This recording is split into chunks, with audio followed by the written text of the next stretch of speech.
आपका पहला क्वेश्चन रहा आपका ओस्टवाल्ड चक्र में मुख्य रंग कौन सा होता है, मुख्य रंग कितने होते हैं। ओस्टवाल्ड चक्र में मुख्य रंग होता है आपका 4, जो आपको मैंने बताया है। देखिए आपके ओस्टवाल्ड चक्र में मुख्य रंग आपका लाल, हरा, पीला, नीला, इसे आप प्राथमिक रंग या मुख्य रंग भी बोल सकते हो। तो सबसे पहले ओस्टवाल्ड चक्र में कितने रंग, 4 रंग, ठीक, 4 मुख्य रंग होंगे। ओस्टवाल्ड चक्र के अनुसार समुद्री हरा रंग विरोधी रंग कौन सा है, हरा का विरोधी कौन सा होता, देखिए अभी मैंने बताया था हरा का विरोधी कौन होगा, लाल, तो हरा का विरोधी कौन सा हो जाएगा, लाल। अब उसके बाद करते हैं निम्न में से प्राथमिक अथवा मुख्य रंग कौन से हैं, तो प्राथमिक और मुख्य रंग कौन सा होगा, लाल, हरा, पीला, लाल, हरा, पीला, नीला। अब इसमें देखिए आपको एक चीज़, आपका मुख्य रंग जब पूछा है इसमें आपके ओस्टवाल्ड चक्र के कारण, ओस्टवाल्ड चक्र के द्वारा नहीं पूछा गया या उसके पैमाने से नहीं पूछा गया, तो आप सबसे पहले लगाएंगे लाल, नीला और पीला। देखो हरा रंग आपका, हरा रंग जो है पीले से बन जाता है, इसलिए हम इसमें मुख्य जो प्राइमरी होगा, प्राइमरी रंग क्या होगा, लाल, नीला, पीला। और अगला हरे रंग का विरोधी रंग कौन सा होता है, हरे रंग का विरोधी रंग कौन सा होता है, हरे का विरोधी कौन होगा, लाल होगा। हरे रंग का विरोधी रंग कौन सा होगा, लाल रंग। अब उसके बाद बात करते हैं नारंगी रंगों किन रंगों के मिश्रण से बनता है, नारंगी किस किस रंग के मिश्रण से बनता है।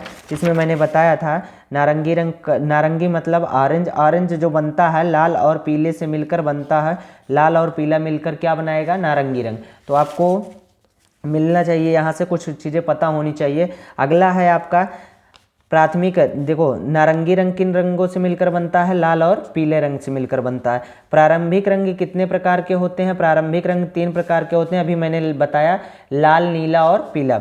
अब उसके बाद बताते हैं गर्म उष्ण रंग कितने कितने होते हैं, गर्म रंग कितने होते हैं, तो 3 होते हैं, लाल, नारंगी और पीला। गर्म रंग मैंने बताया लाल, नारंगी और पीला, तो गर्म रंग कितने होंगे, 3 होंगे। इनमें से कौन सा खनिज रंग नहीं है, देखो गेरू जो है ये भी खनिज है, रामराज ये भी खनिज है, पेवड़ी भी खनिज है, तो इसमें एक्रिलिक यही आपका जो है खनिज रंग नहीं है। रंग के गुण होते हैं, अब रंग के कितने गुण होते हैं आपको ये जानने जरूरी है, तो रंग के 3 गुण होते हैं, ठीक। अब उसमें आगे नीला और पीला रंग मिलाने से कौन सा रंग बनता है, जब आप नीला और पीला रंग मिलाते हैं, जैसे हम नीला और पीला रंग मिलाएंगे तो हम कौन सा रंग पाते हैं, तो नीला और पीला रंग को मिलाने पर हमें मिलता है हरा रंग। आगे बढ़ते हैं, काले रंग का विरोधी रंग कौन सा होता है, काला का विरोधी हमेशा सफ़ेद होता है। किस रंग की पेंसिल हल्की रेखाएं खींचती हैं, तो हल्की रेखा कौन सी खींचेगी, यच मैंने बताया था आपको, इसमें मैंने बताया था कि जो यच रंग से होती है वो पेंसिल क्या होती है, हल्की होती है, तो इसमें यच जो होगा, यच जो है हल्की पेंसिल होगी, समझ में आया, हल्की पेंसिल हल्की रेखाएं खींचेंगी तो कौन सा होगा, यच होगा आपका। अगले पर बात करते हैं, चारकोल क्या है। चारकोल जो है आपको पता होना चाहिए कि कार्बन का अपर रूप होता है, इसलिए चारकोल क्या होगा, ग्रेफाइट होगा। पेस्टल क्या होता है, पेस्टल रंग क्या होता है, अस्थाई होता है या अस्थाई होता है, पेस्टल रंग जो होता है अस्थाई होता है, ठीक। प्राचीन भारतीय पद्धति के अनुसार मुख्य अथवा प्रारंभिक रंग कितने माने जाते हैं, तो 3 माने जाते हैं। मुख्य और प्रारंभिक रंग कितने माने जाएंगे, 3। आपको पता है कि समकोण त्रिभुज में किसे कहते हैं, जिसका आधार का कोण कितना होना चाहिए, 90 अंश होना चाहिए, उसे समकोण त्रिभुज कहते हैं। ओस्टवाल्ड के रंग चक्र में कितने रंग होते हैं, 8 रंग होते हैं। रेखाएं क्या हैं, रेखा क्या होती है, जैसे आपको पता होनी चाहिए कि रेखाएं क्या होती हैं, तो रेखाएं क्या होती हैं, 2 बिंदुओं के बीच की दूरी को हम, जैसे हम एक रेखा खींचे तो ये 2 बिंदु मान लो ए और बी हो गया, तो इसे 2 बिंदु के बीच की दूरी को हम क्या कहते हैं, रेखा। कौन सी पेंसिल से बनाई गई रेखा अधिक काली होगी, एच बी है, तो एच का मतलब हल्की और बी का मतलब गाढ़ी, हल्की गाढ़ी दोनों है। 2H का मतलब हुआ बहुत हल्की, एच का मतलब हल्की। अब इसमें 2B लिखा है तो ये सबसे गाढ़ी होगी। अब निम्नलिखित में से कौन सा द्वितीयक रंग कौन सा है, देखो पहले में आता है लाल, नीला और पीला आता है, ठीक। इसमें नारंगी नहीं आता, तो प्राथमिक नहीं है, द्वितीयक रंग होगा नारंगी। इंद्रधनुष में कितने रंग होते हैं आपको पता है, 7 रंग होते हैं, जो श्वेत प्रकाश में होता है बेबिग्योर, ये आपके 7 रंग पाए जाते हैं। हरा रंग नेत्रों पर कौन सा प्रभाव डालता है, तो हरा रंग जो होता है ठंडक का प्रभाव डालता है। हरा रंग कौन सा प्रभाव डालेगा, ठंडक, क्योंकि बैगनी, नीला, आसमानी और हरा जितने ये चारों रंग जो हैं ये ठंडक का प्रभाव डालते हैं। यूरोपीय चित्रण पद्धति में धार्मिक चित्र सर्वप्रथम किस भारतीय ने बनाया था? तो राजा रवि वर्मा। और इसमें आपसे पूछा जाता है भारतीय महिला चित्रकारी, प्रथम महिला चित्रकारी कौन थी? तो रविन्द्रनाथ टैगोर के परिवार से एक महिला थी। इसमें अगर आपसे प्रथम पूछता है तो उसमें आप लगा सकते हो छाया और प्रकाश के चित्र की क्या भूमिका है? चित्र को उभारना। जैसे छायांकित भाग को, जैसे छायांकित भाग जो होता है वो चित्र को क्या करता है? उभारता है। या डार्क भाग उसे नीचे की ओर बताता है, तो चित्र को उभारने का काम होता है छाया और प्रकाश का चित्र। रंग में कौन सा रंग मिलाने पर टिंट का निर्माण होता है? टिंट का निर्माण होता है सफ़ेद रंग मिलाने से। निम्न में से कौन सा रंग उदासीन? उदासीन का मतलब जिस पर कोई फर्क ना पड़े, तो उस काला रंग होता है जो उदासीन होता है। आलेखन का वह गुण, आलेखन का गुण है क्या? अलंकारिकता, लयात्मकता, सौंदर्य। आलेखन का जो गुण होता है वो क्या होता है? सौंदर्य होता है। ज्यामितीय आलेखन का निर्माण होता है कैसे? ज्यामितीय तत्वों से होता है। ज्यामितीय आलेखन जैसे बनाना है तो हमें वर्ग में बनाना है तो ज्यामितीय आकृतियों की जरूरत पड़ेगी, या ज्यामितीय तत्वों की जरूरत पड़ेगी तो ज्यामितीय तत्व होगा। सूक्ष्म आलेखन कहलाता है। सूक्ष्म आलेखन क्या कहलाएगा? इसमें अलंकारिक आलेखन, प्राकृतिक आलेखन, ज्यामितिक आलेखन या तीनों का मिश्रण, ये होता है तीनों का मिश्रण। आलेखन में इकाई की पुनरावृत्ति होती है। आलेखन में जो होता है इकाइयों की पुनरावृत्ति होती है, तो इसमें होता है ट्रेसिंग पेपर पर। जब हम किसी आकृति को बनाते हैं तो उस पर जब ट्रेस करते हैं तभी उसकी पुनरावृत्ति होती है, तो मतलब ट्रेसिंग पेपर उसकी पुनरावृत्ति होती है। आलेखन में कौन सा रंग प्रयुक्त होता है? आलेखन में कौन सा ऐसा रंग है जो प्रयुक्त होता है? हम अपारदर्शी, जब हम कलर करते हैं किसी आलेखन को तो उसमें कौन सा रंग प्रयुक्त होता है? अपारदर्शी। ज्यामितीय आलेखन में प्रयोग होता है श्वेत श्याम रंग का। ज्यामिति जो आलेखन होता है उसमें कौन सा रंग का प्रयोग होता है? श्वेत श्याम रंग का। अल्पना का जन्म जो हुआ था, अल्पना मतलब जो आपके घर में रंगोली बनती है उसका जन्म कहाँ हुआ था? बंगाल में हुआ था। अल्पना का जन्म कहाँ हुआ था? बंगाल में हुआ था।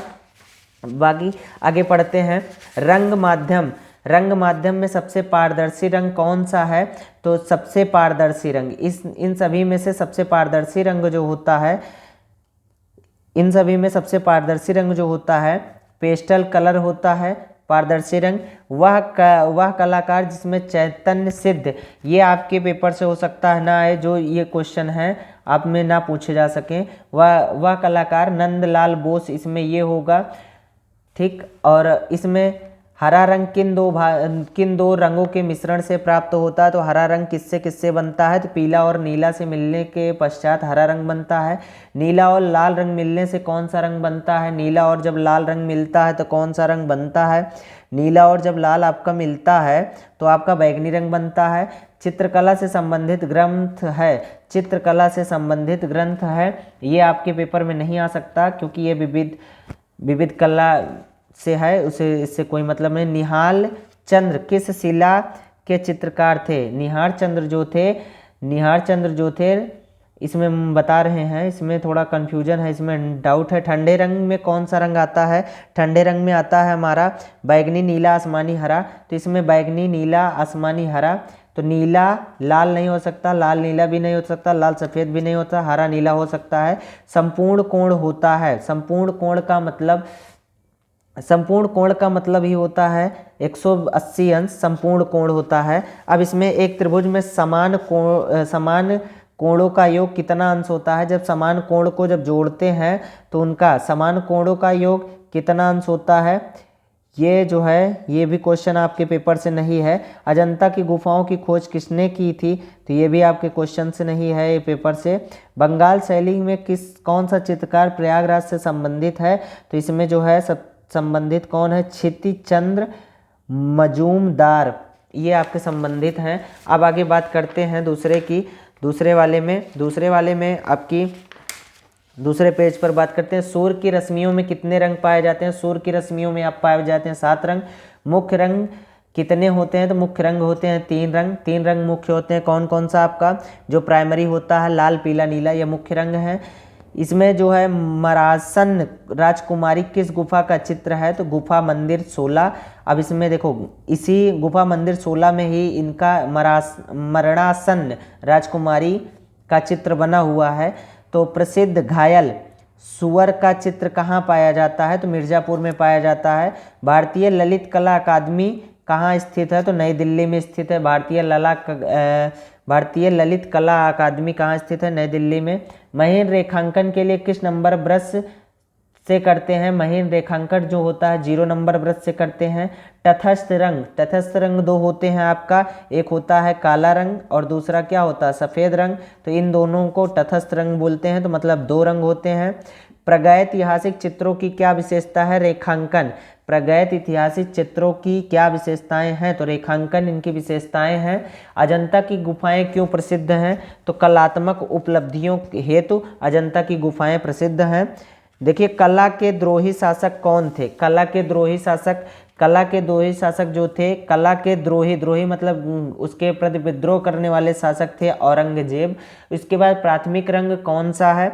तो प्राथमिक रंग इसमें से सफ़ेद नहीं होगा, काला भी नहीं होगा, हरा भी नहीं होगा, कौन सा होगा? पीला रंग आता है प्राथमिक रंग।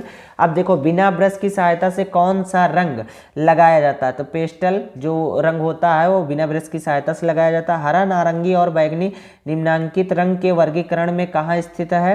तो द्वितीयक रंगों में। हरा, नारंगी और बैंगनी प्राथमिक रंग से के मिश्रण से बन सकता है, इसलिए द्वितीयक रंग होगा। क्या सरल रेखा लयात्मक होती है? लयात्मक होती है? नहीं, सरल रेखा जो होगी वो लयात्मक नहीं होगी। वक्राकार रेखा जो होगी ये लयात्मक होती है। लाल और पीला रंग मिलाने से कौन सा रंग बनता है? लाल और पीला मिलाएंगे तो नारंगी रंग बनता है। लाल और हरा रंग मिलाने से कौन सा रंग बनता है? तो कौन सा बनेगा? पीला। द्वितीयक रंग कितने होते हैं? द्वितीयक रंग भी 3 होते हैं। नीला रंग नेत्रों पर कौन सा प्रभाव डालता है? नीला रंग जो है ठंडा प्रभाव डालता है। सबसे महीन brush 6 number, 1 number, 4 number, 2 number में सबसे महीन ब्रश होगा 1 नंबर का। निम्न में से कौन सा अधिक मोटा ब्रश कौन सा होता है? तो 6 नंबर, 1 नंबर, 2 नंबर और 4 नंबर में मोटा ब्रश होगा 6 नंबर का। सूर्योदय के समय क्षितिज का रंग लगता है। सूर्योदय मतलब सूर्य के उदय के समय कौन सा रंग लगता है? लाल रंग। और सूर्य के अस्त के समय भी लाल रंग लगता है। कौन सा आकार आलेखन के लिए उपयुक्त नहीं है? तो कौन सा आकार आलेखन के लिए उपयुक्त नहीं है? वो है आपका कोण। देखिए, वर्ग में आलेखन बनता है, त्रिभुज में आलेखन बनता है, वृत्त में भी आलेखन बनता है, लेकिन कोण आपकी 2 भुजाएं ऐसे बनती हैं, इसमें आलेखन आपका नहीं बनता। कौन सी पेंसिल से खींची गई रेखा सामान्य होती है? सामान्य का मतलब ना तो वो ज़्यादा गाढ़ी हो और ना ही ज़्यादा हल्की हो। तो 2H का मतलब हल्की, H का भी मतलब हल्की, B का मतलब गाढ़ी, HB का मतलब ना तो ज़्यादा गाढ़ी हो ना तो ज़्यादा हल्की हो। तो सब यही ऑप्शन खा वाला सही रहेगा।